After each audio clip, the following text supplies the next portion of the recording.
One night, I was with a girl. We were at her house watching a movie. We'd been dating for a day or two, and we began to kiss. Like many other nights with other girls, I felt the urge to do more than kiss.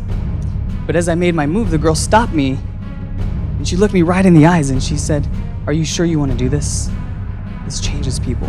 That's what I had been missing. It's that love story.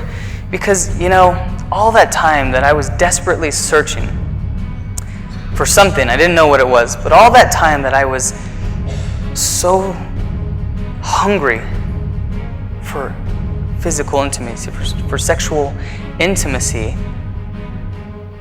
I was desperately searching for love. And of course, I didn't know that at the time. Guys, we know we have this aching for love, this desire for union, to have a great love story. And we know somewhere, somehow, that secret is within a woman's body. And so we search, and we search. And we get desperate when we don't find it. So we search harder, and we get, even riskier with how we're searching. We've all been hurt, and we've all made mistakes, and I think that there's this idea that somehow because we've done things that we regret and because we've done things that are against God, that we are defined by them. And so often we do that. So often we think that we're defined by our past and defined by our mistakes, and it's just not true, although the world wants to tell us that it is, but it's not. And there is hope, and there is mercy, and there's forgiveness, and there's starting over. That's what I love about Thirsting for Truth, because it sends that message. It sends that message of renewal and hope in Jesus Christ, that you can start over. I wasn't at all prepared for what she was about to ask of me. And she tells me this particular story about this guy who hurt her and humiliated her enough to, cause her to go to a chapel and pledge to God and to Mary that she would save her next kiss for the altar. How do you show affection for someone that you've been with for years? What do you think we did most of the time that we were together? We talked. Yeah, we talked. We talked and talked. We talked for hours and hours. And that was one of the ways that I showed great affection for her, and vice versa. She showed affection for me. We showed a great interest in each other, getting to know each other. I learned everything that I could learn about Diane. I learned her favorite colors, her favorite movies, stories about her past, about her family. We talked about our future goals and our dreams. We talked, and I got to know her. And the more that we talked and the more that I got to know her, the more I fell in love. It's really cool to see that you can fit in and you can be someone that other people aspire to be by doing the right thing and not just what the popular thing is.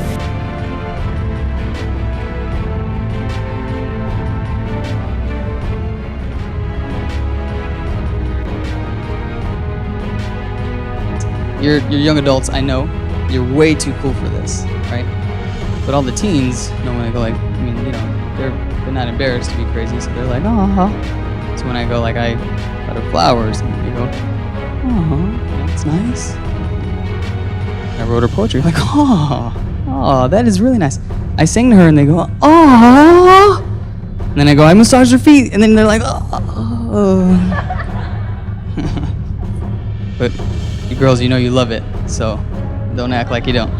I even carried her around campus. That's how weird we were. I was like, I just massaged those feet. You're gonna ruin them. Come here. Actually, I didn't mean to make it. There was no struggle. It was more like this. Come here.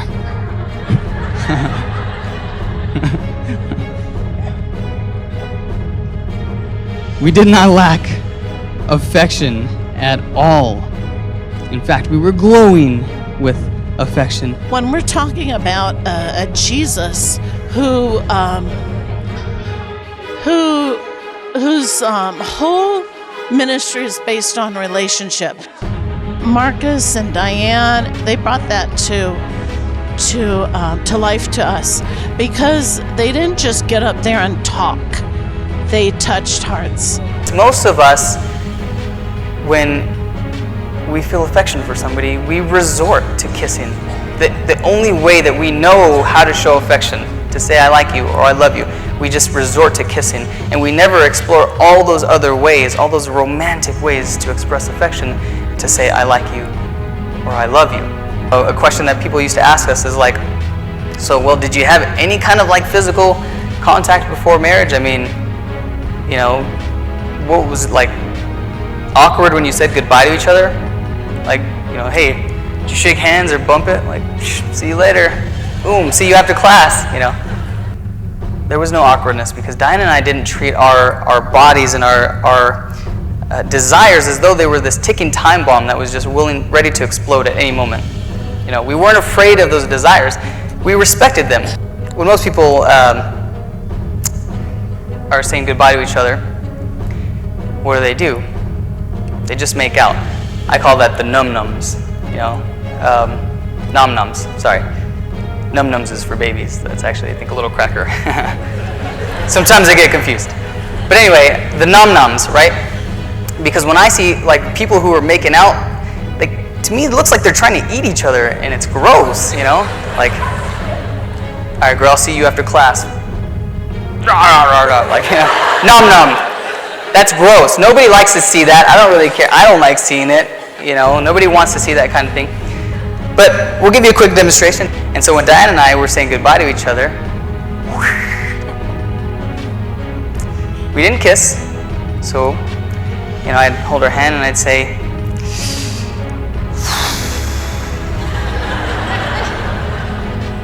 you know, biology is always coming in between us. But I'd look at her and I'd hold her hand. I might caress her on the cheek, you know, give her a kiss on the hand or a kiss on the cheek, and say, man, I'm gonna miss you, you know. I know it's only an hour, but it feels like a lifetime. I'll see you after class, you know. So we'd hug, we'd give a close, tight embrace. I'd tell her I loved her, you know, and I was, in a way, I was telling her she was worth the wait. You know, because I wanted to kiss her, right? I wanted num-nums.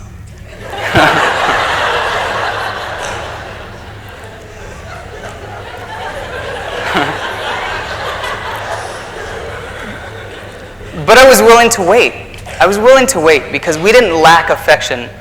We didn't lack affection because in those moments I felt loved by her. I felt in love with her. What I like what Marcus brings out is that, you know, there is a great deal of hope for so many people. What really hit me was when he said that with that first kiss on the altar, he felt that innocence he'd lost restored. He felt like it was his very first time giving a woman, his bride, a kiss, which I thought was awesome. It's a message that people need to hear.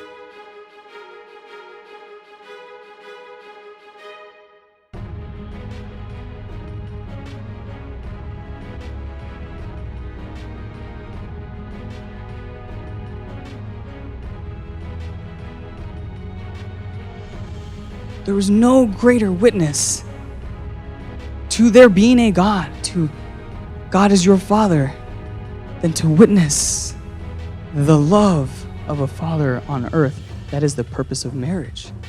That is the purpose of our sexual desires, to give us the motivation, the power, to move us to do great things, things of great sacrifice. And that is what a love story is. Greatness.